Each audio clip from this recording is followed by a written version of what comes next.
Welcome, I'm Paul Oster, the nation's credit repairman, and here's today's credit tip brought to you by the folks at Better Qualified.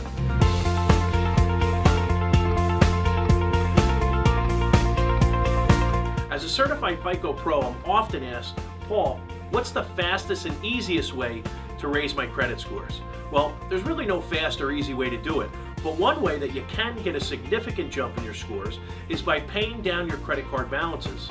This is called your utilization ratio, and it deals with the balances to credit limits. So for example, if you had a credit card with a $1,000 credit limit, you would never want to be over $300 in balances. That's 30%. Most people think it's 50%.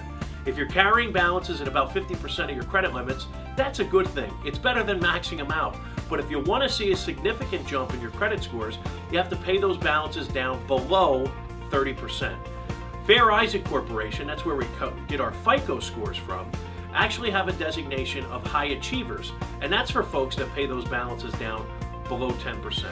So again, one of the fastest, easiest ways to get a jump in your credit scores is to pay down those credit card balances below 30%. This is today's credit tip brought to you by Better Qualified.